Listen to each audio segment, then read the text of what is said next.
Hi, Colin. Hi. Hi, thank you for doing this today. I really appreciate that you're giving us your time. To start off the interview or the podcast, I'd love you to introduce yourself in your own words for people who don't know you and are not aware of what you do on a daily basis. So obviously I'm Colin McClean. I'm currently General Manager of Ridges Wellington and Area General Manager of Rotorua for EVT, which includes the Ridges Rotorua and the Ottawa Park Hotel in Rotorua. I've been with EVT for almost 2 years now, but over the course of the last 20 years, I've been through a number of hotel companies, but most of my career was with Accor Hospitality, Accor Hotels and Resorts at the time, and Sky City Entertainment in Auckland. So, you studied hospitality, Yeah, I right, did. formally, and then entered the industry. But what originally drew you close to hospitality? What made you think that, oh, maybe this is something that I could do? Yeah, complete accident. Oh, Yeah, okay. well, maybe it wasn't an accident, but if I look back, it wasn't planned. Okay. I studied parks, recreation, and tourism management at university. And then after that, I went and worked with some friends in Queenstown.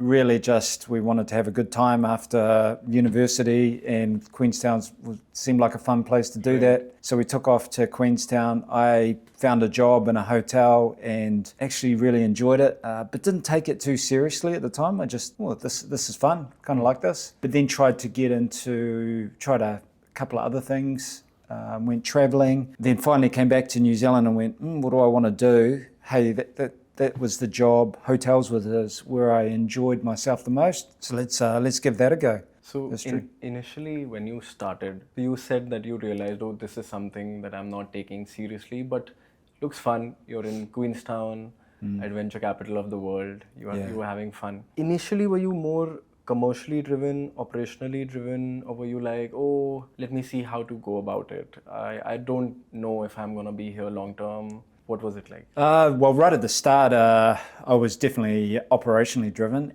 but I didn't have, at least in the first, let's say, 6 months or so, I didn't see it being a career for myself. I was just making some money, having a good time, spending time with friends. But I really enjoyed, really quickly, I enjoyed the whole environment of hotels. The fun that we have behind the scenes, back of house, Right. the camaraderie, the teamwork, and at that time in Queenstown we were doing big events. It was back at a time, a bit different these days, but back then 20 years ago, you would often work 16 hour days, Right. celebrate with your friends, and then come back and do it again the next day. And there was a bit of the environment was really fun, hard work, but really fun. So it was all about just having a good time to start with, to be honest with you, before I sort of clicked that, I actually enjoy this, and maybe I could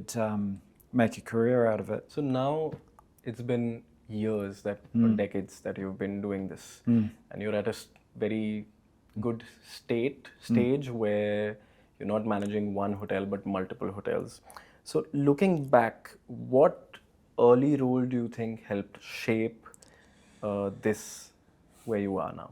I would say probably the first role that helped me, I guess, grow that passion or that belief that I could have a career, and actually I really wanted to have a career and I enjoyed it, was I was a graduate management trainee with Accor, and in that role I worked across pretty much every department in a hotel, and really shaped me for understanding the complexity of hotels, and how challenging it can be to drive high performance when there are so many different components. Right. And that really excited me. Like, I really enjoyed that. Is it strategic challenge, or that challenge of trying to put all the different pieces together to make a great hotel experience. So yeah. Accor management program, you said. Graduate. Yeah, it was at the time. It was Accor ran these fabulous trainee programs for people that had just recently graduated or were really new in their career, but had ambition to have a career in hotels. Right. And the idea was it was 12 or 18 months, and you would work in every every department in the hotel for a set period of time, Right. up to supervisor level, and gain that experience, and then you would come out, sort of ready to go in a supervisor / junior manager type role. Right. Yeah. That's so interesting. I actually did not know about you covering, although I did some research on you.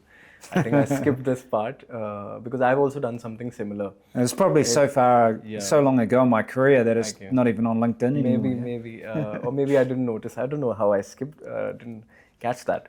Need to get better at research.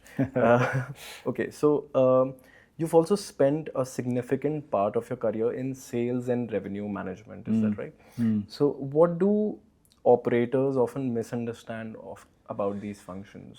Operators, you mean in terms of operational departments? Right, or right. Yeah, I would say that, there's that perception that all sales do have long lunches and glasses of wine and coffee. Absolutely, that's But what I discovered is that most salespeople actually really care about the experience that their clients or their customers or their guests are having in hotels.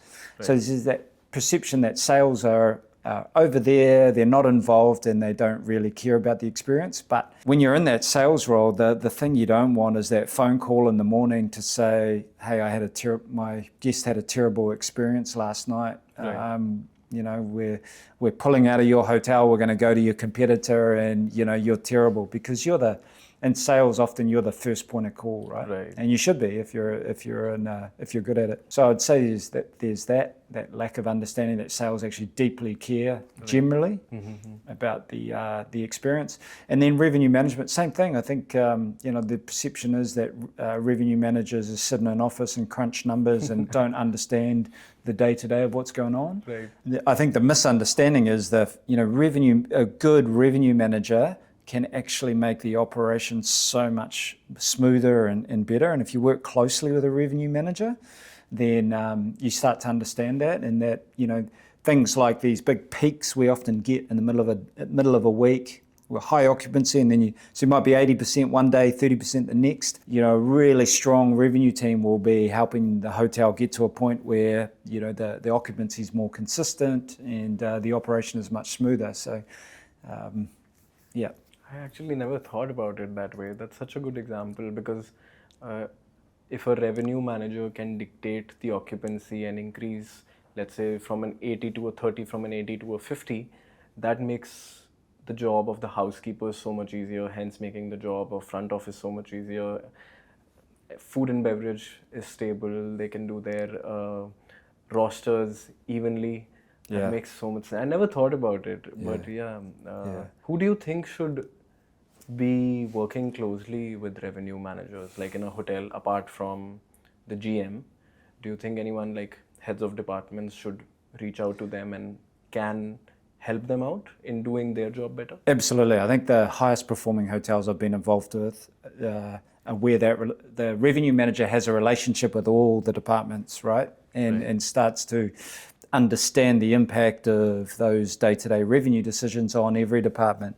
And every department has really important feedback for revenue managers as well that can help to impact their decisions. Right. So, whether it be F&B saying, "Hey, look, my breakfast captures have dried up because all you're putting into the hotel are these groups that never have breakfast," or whatever it might be, there's a lot of insight from each department, which can be really, really important for a revenue manager to understand. Yeah, that's so interesting. Okay. I can also see that how working in different departments has shaped your thinking, and you have great insights. So how did working across sales, revenue, reservations, and call centers change how do you view hotel performances? I think the beauty of doing that graduate management trainee program early on helped me to understand that every department has frustrations with other departments. That is so true. yeah. We all think that every other department's got no idea, and if they just did their job, that we would be able to operate so much more efficiently.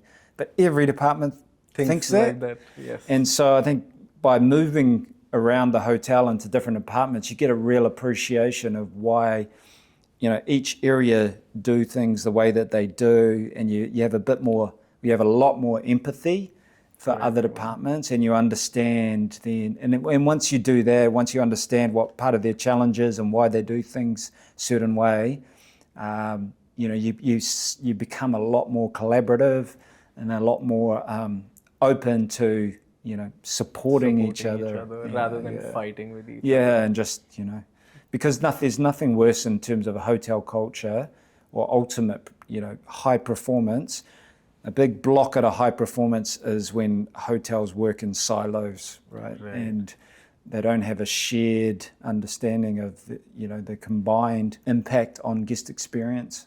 Yeah. Do you think that could be one of the biggest mistakes that hotel make or in their team culture, or while chasing occupancy or rate, the leaders are letting go of the culture? Or what other mistakes do generally leaders make when in that spot, which they are not realizing?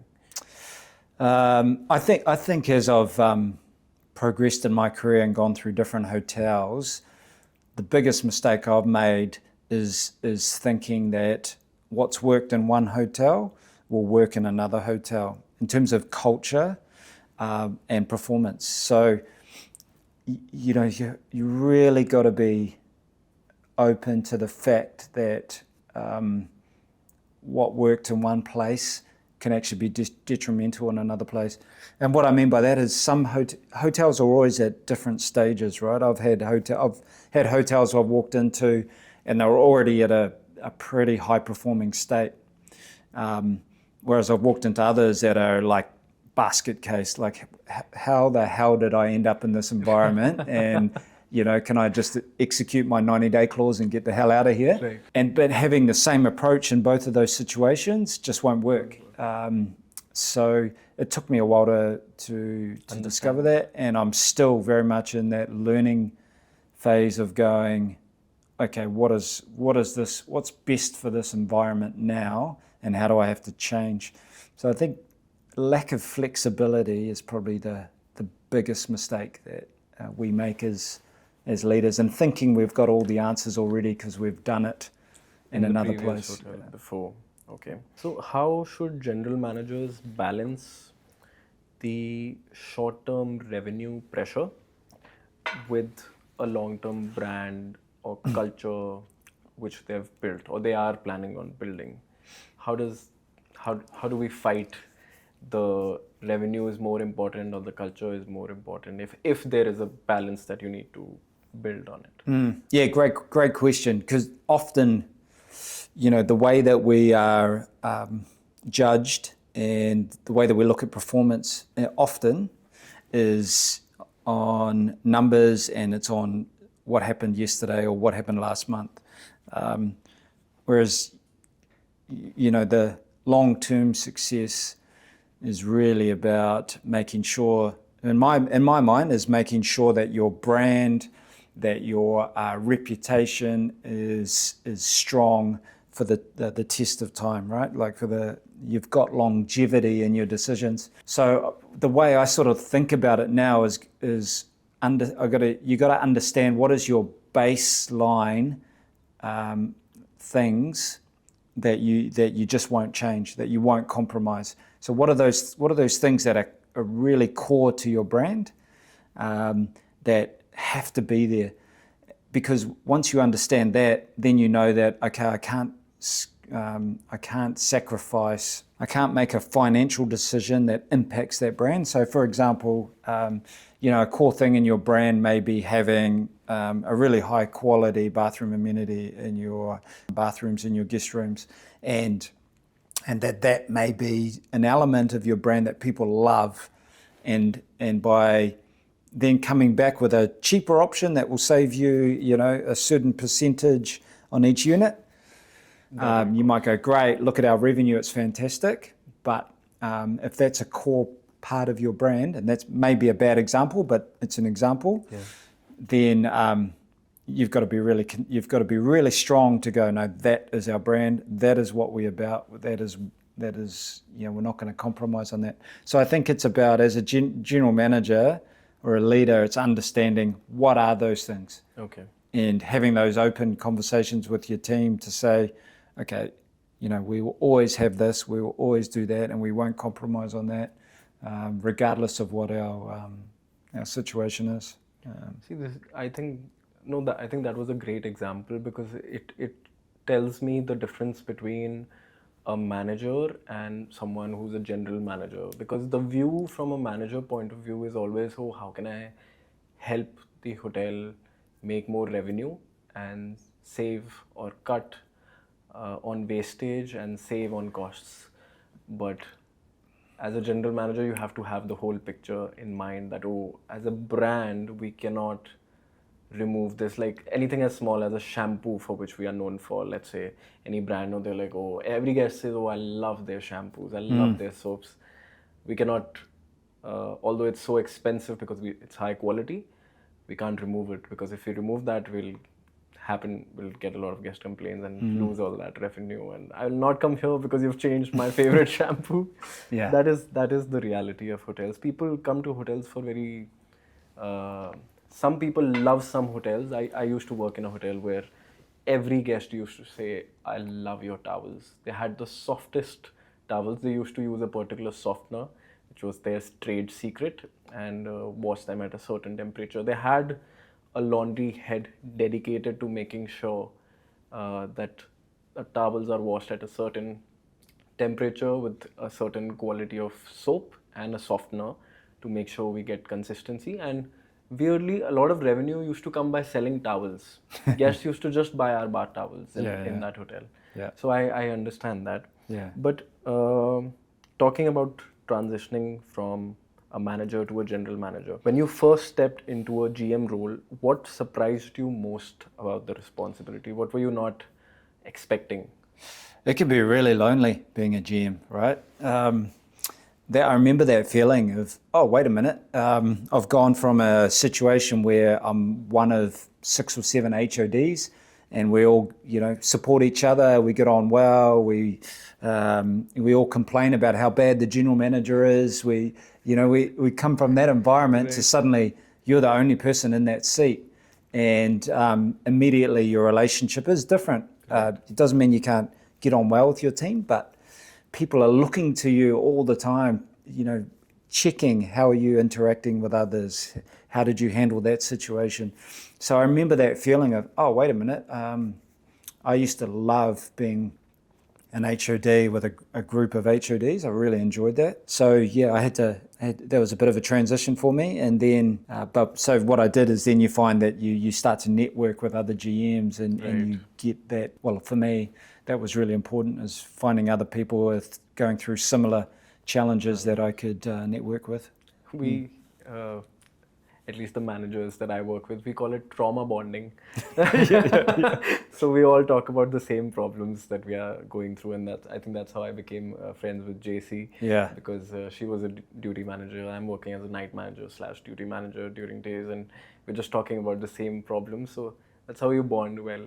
Yeah, I mean, we're all human, right? Like we all have our frustrations. We all have stuff that we want to talk to. Well, most of us have stuff we want to talk to someone about. So when you're a GM and you're in an environment where you don't have that, you've got to have some sort of outlet, I think. Right.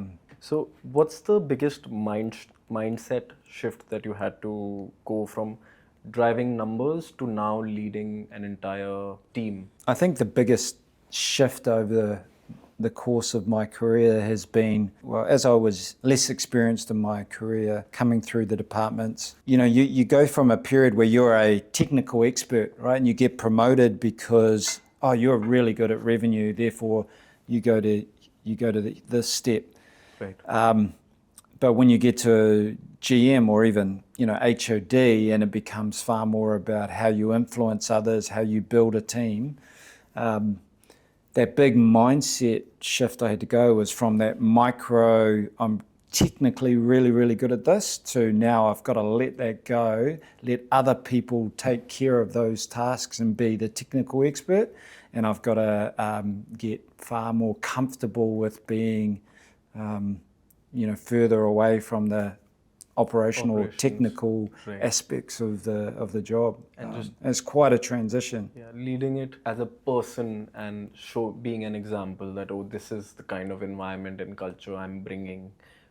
Yeah, that makes sense. Okay, so how do you decide where to spend your time when everything feels important as a GM? Maybe something is happening in food and beverage, maybe something is happening in front office. Everyone looks up to you, and in times of crisis, especially, everyone looks at the GM to see, is the GM panicking? If the GM is not panicking, that okay, then I can be calm. But of course, as you said, it's very lonely up there. You have to be an example when it's a crisis situation. And I don't mean that the hotel is on fire. I'm just saying during a busy period, there's a lot to in every department. Where do you feel the most importance needs to be given to? Where do you spend more time? As a GM? Yes. Definitely with your people, right? Like it's got to be with your HODs, and and this was something I learned, and it's still something that challenges me from time to time, because I really enjoy the teams I work in generally, and I get to know the people, and I love that interaction with team members. But you can't do that with 120 people every day, all day, or that's all you're doing, right? So you've got to but you want to create that culture. So it's great to have a bit of banter and have those conversations, but you've also, I had to get really disciplined with going, most of my time should be spent with my direct reports, so they can then spend time with their direct reports, and it filters on down. So you're pretty disciplined around that, but I think, and this is part of my own style and my own enjoyment, but I love the coaching, the working alongside the HODs, what's challenging them, what's their obstacle, because if I can help them to overcome that, then we can achieve, all of our HODs, we can achieve a lot, and then their direct reports can achieve a lot. So again, it comes back to that getting out of the technical detail and helping and supporting at a senior level so that it can filter down through the business. Growing competency of your team being the number one task. Do you think as a GM there, and this is across the hotels that you've worked with, as a GM you need to focus and help a certain department more than the other, or it is hotel to hotel, circumstances to circumstances? Yeah, definitely hotel to hotel. Okay. And time of the year, and it can change like that. Right. I've had hotels in the last 10 years where I've had one department in particular I'm really concerned about, focuses there, because that's the biggest roadblock to success for the hotel. So you focus your attention there with that person or that leader, or in some instances you have to change that leader, right, and go through that process. Right. But then it can swing really quickly, and then you have to focus you go to somewhere else. The ultimate is when you get every department working really, really well. Right. And then your role as a GM can then elevate You can more of that. Give them more work in terms of responsibility, and you're confident that they can handle that. Now I can increase the scale. So talking about scale, you're now overseeing multiple properties across regions. How does leadership change at that level? Because you were earlier, when I was working under you in the previous hotel, that was one or two properties, I would say, two hotels, but they were together. Now it's multiple region, multiple hotels. What's changed now? Yeah, the relationship is different, and when you're working with another GM, it's a different situation to then working with your HODs in a hotel that you're directly leading. So I would say with GMs, it becomes a lot more collaborative, supportive. It's bouncing ideas off each other in terms of strategic intent. It's more about communication. So saying, hey, look, this is really important to the company, and this is what I'm hearing. Are you aware of this, and how is this impacting your business? As opposed to when you're a single property and you're far more concerned about the day-to-day operation. What's harder, depth in one property or breadth across several?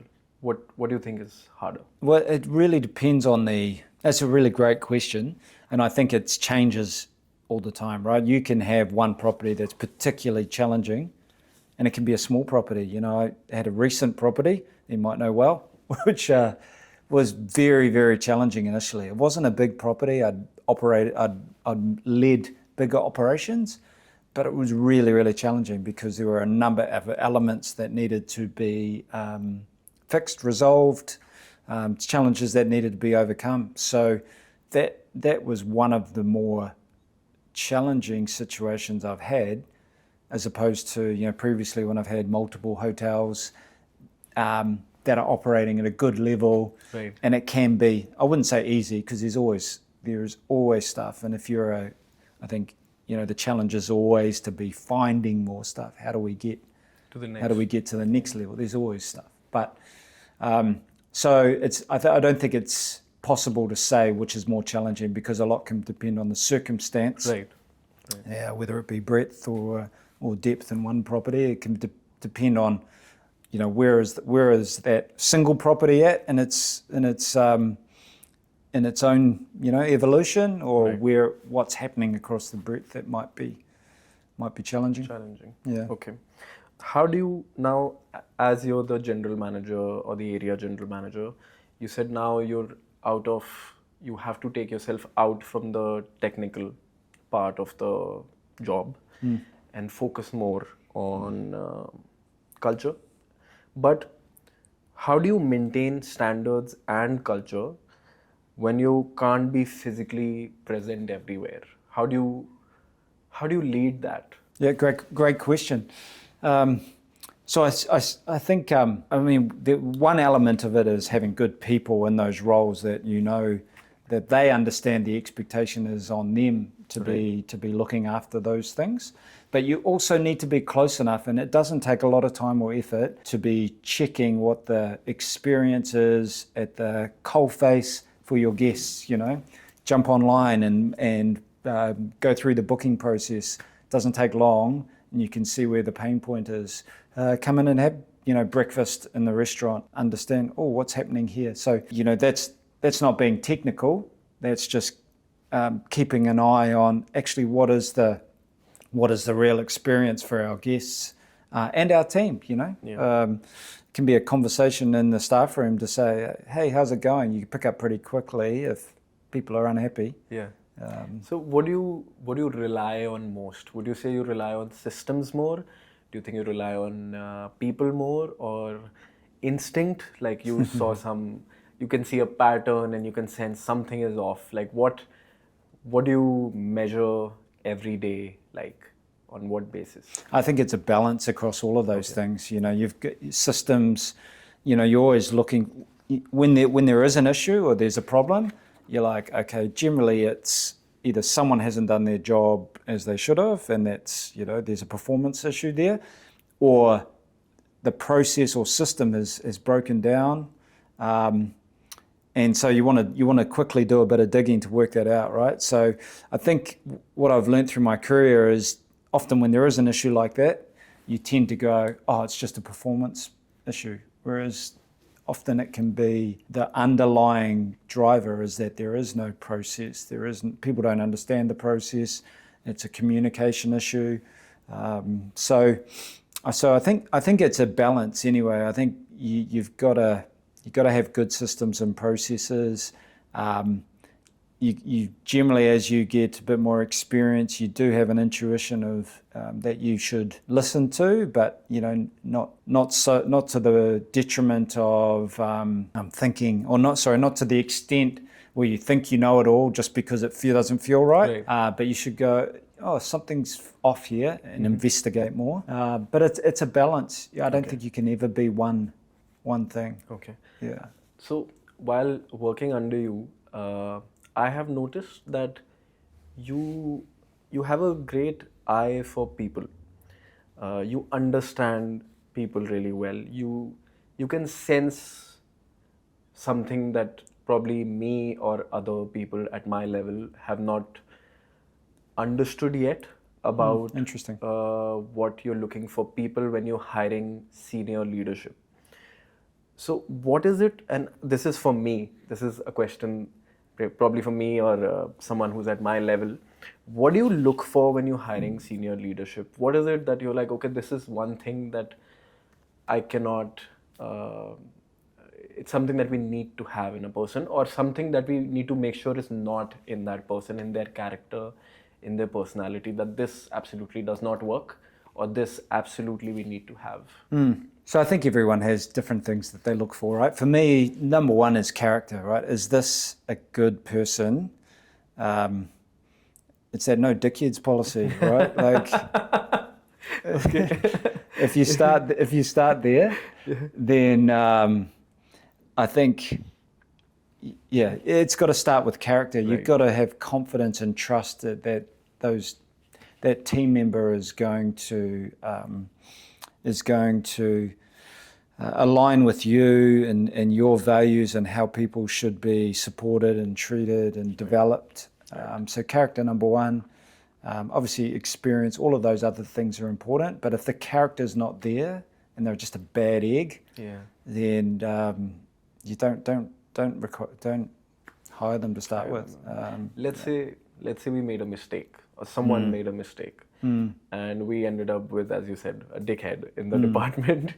But of course, that's a thing that we realize later. It's not someone intentionally tries to hire someone like that. Nobody would want a bad person in the team. But let's say we made a mistake, we've hired someone, now we are realizing, oh, this is not someone that we really want in our team.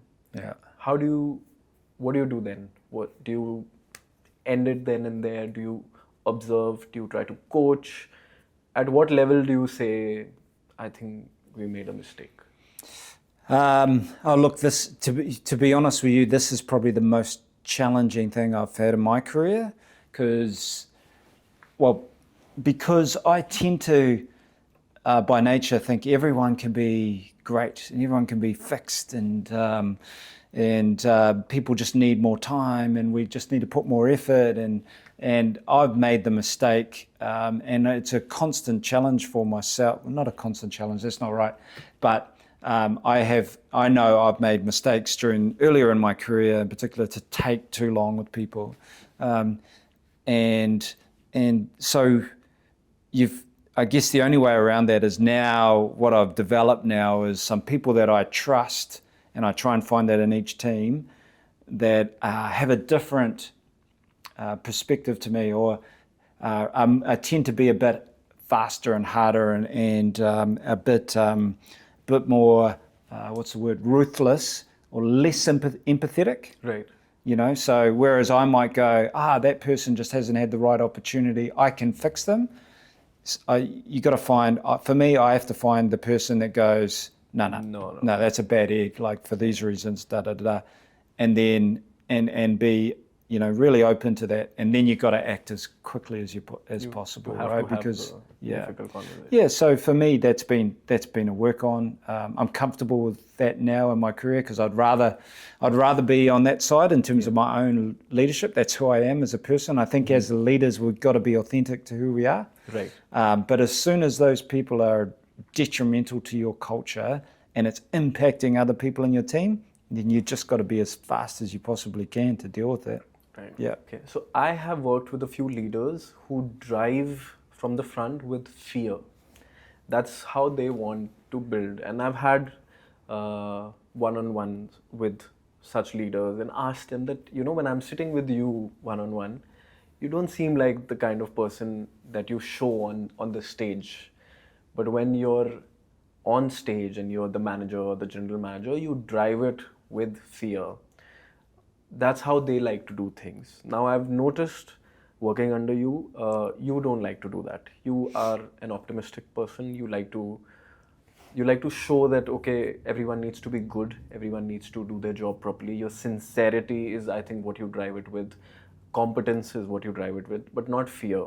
So, but how do you build accountability without fear, creating fear? I think what I've got comfortable with, or the way that I do that now, is you got to understand that as a general manager or as a leader, you have a responsibility for performance, right? Right. And that responsibility for performance is not personal, right? Like it's black and white. Hey, we need to get there, and I think as soon as you remove yourself from the personal aspect from it, you can still be empathetic in the way that compassionate, considerate in the way that you deal with people when you're having a really tough conversation,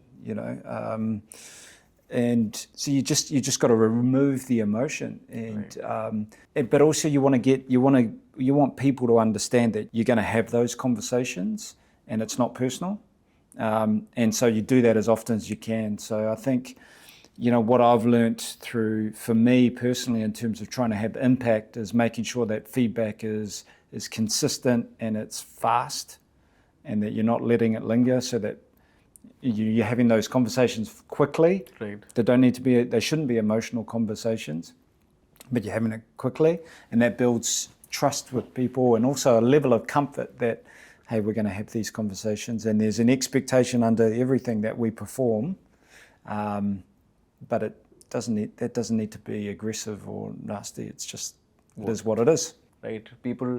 A lot of people take it personally and make it about that, oh, if he's not performing, he's acting against me, but it's just that how that person is. Maybe something's going on in this life.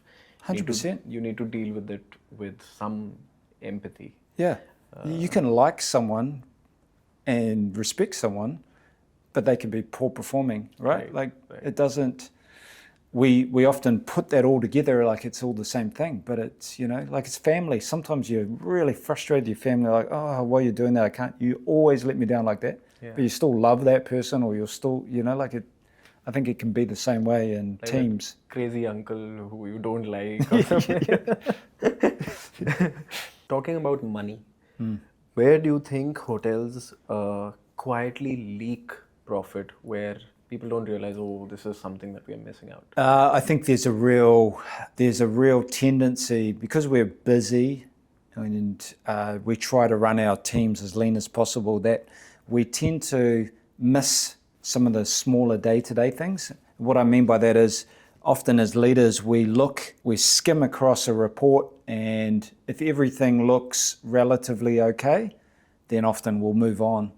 Whereas relatively okay, you may be missing the fact that it can be outstanding.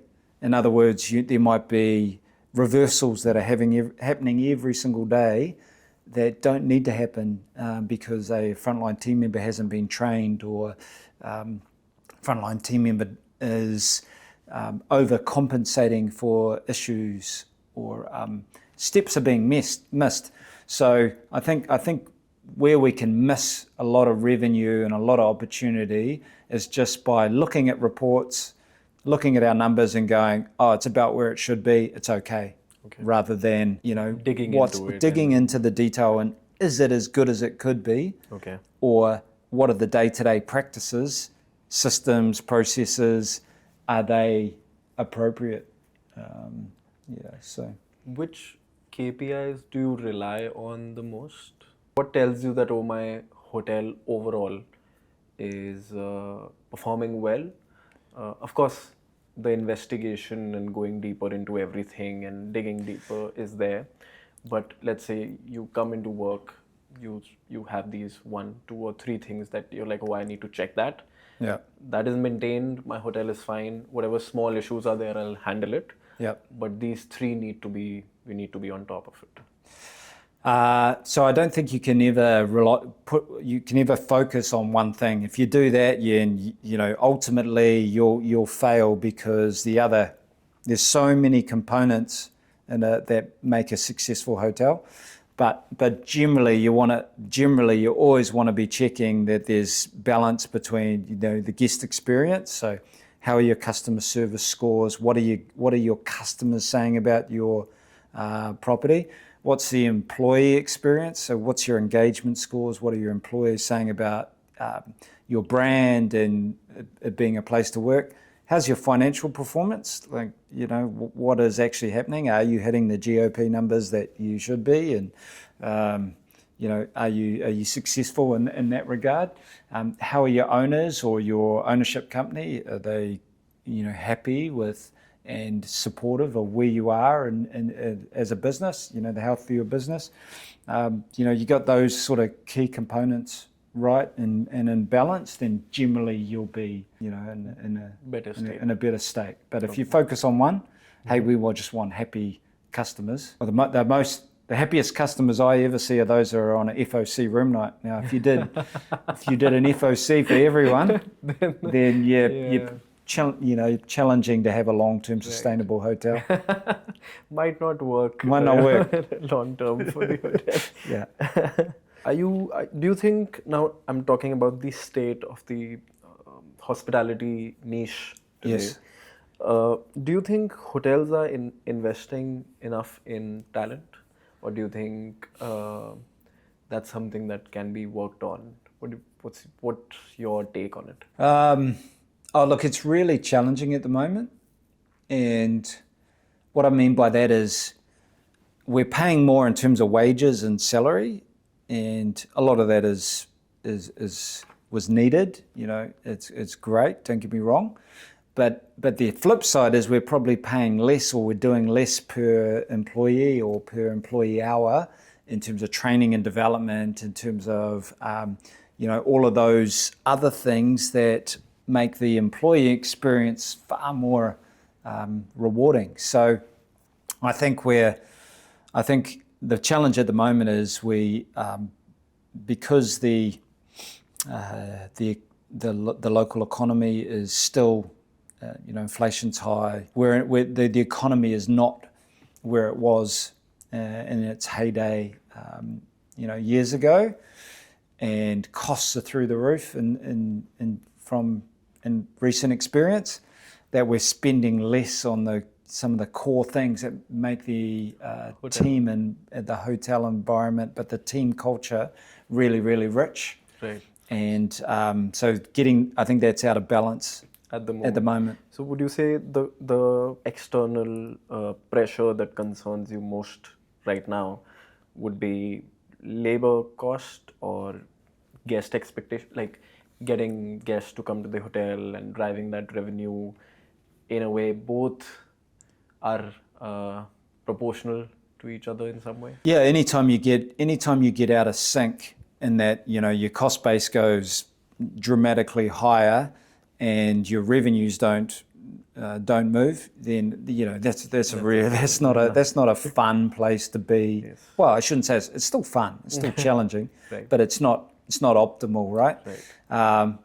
But the other way as well. Anytime your revenues are through the roof, but you're not spending anything, reinvesting anything in your people or your product or whatever it might be, then that's not optimal either. So I think at the moment we're out of balance in that our costs have gone through the roof, and the demand for our products is not optimal at the moment. It's not where it has been, and therefore, we are. I shouldn't say forced, but there've been some tough decisions that have had to have been made that mean that the employee experience is not quite where it used to be. Yeah. Okay. What do you feel confident? And I just want you to give me a small answer on this one, because I have a follow-up question. Okay. Good. Do you feel confident about the future of hotels at least in the New Zealand scene? Yes. Or worldwide? Yes. Yes. Okay. What gives you that confidence? Why do you trust it'll work well? I think our world is about to change significantly. Probably the biggest change I'll ever go through in my career is just around the corner in terms of AI and the ability for AI to give us so much more time in our day to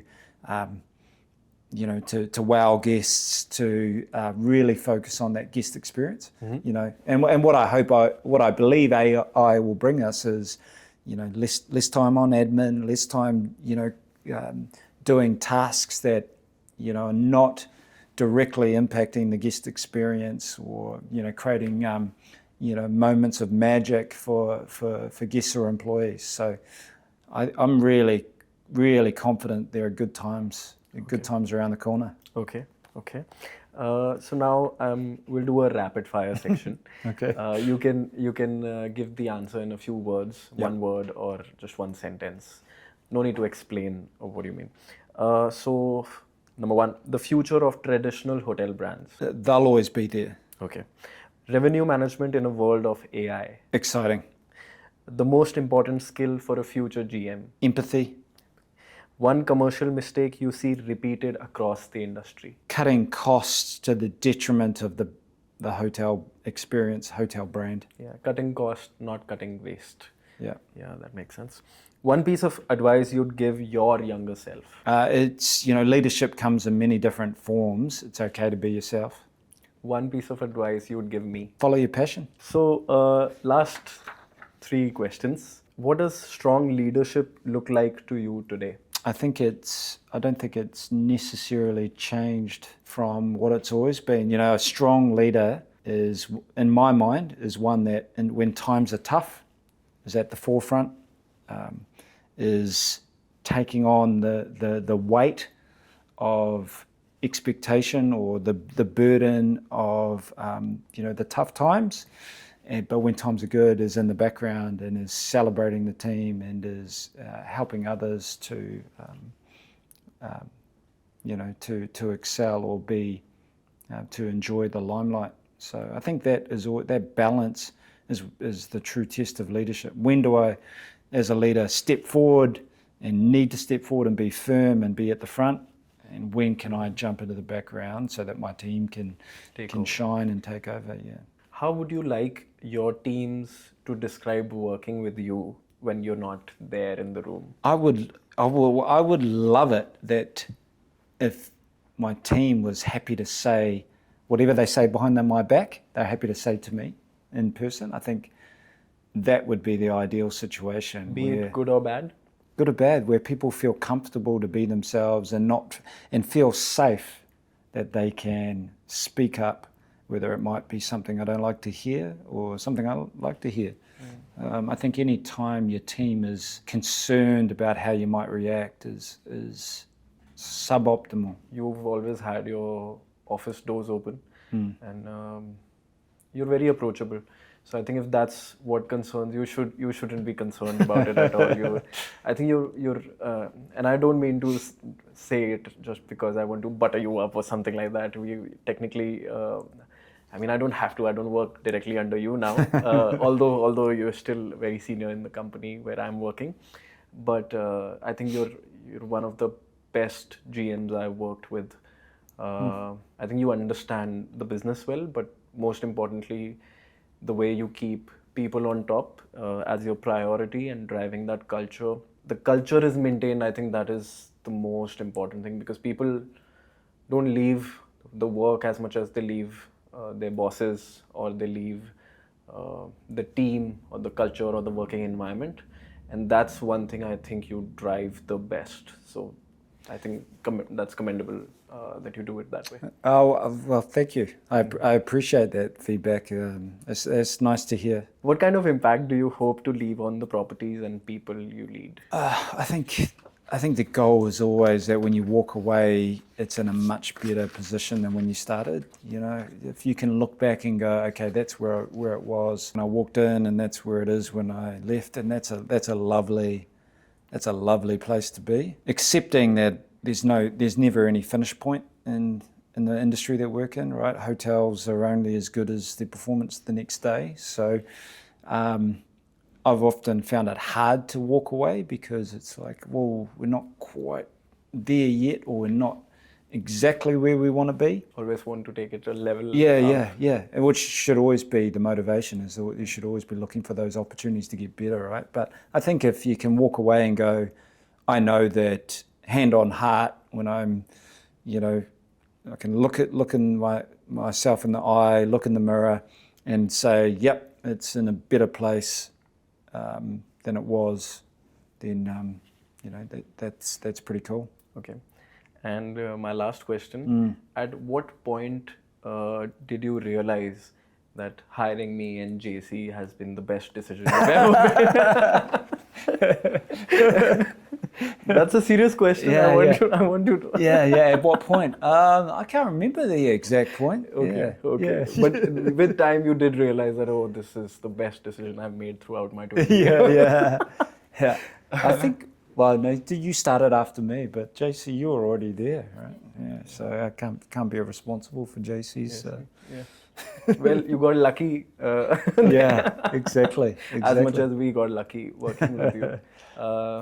Yeah, so that's all the question. Thank you so much for giving. No, that was fun. That was actually a lot of fun. I learned so much. There were a lot of questions that I had, which were not really driven for the podcast and for the viewers, but my personal question that, okay, how do GMs do it? What actually goes in their mind? And I think this podcast gives me the opportunity to talk to people like you who are so senior and learn from you, just extract that liquid gold out, and which can help me eventually when I reach that level. So thank you so much. Pleasure. It was a pleasure. Yeah, no, I really enjoyed it.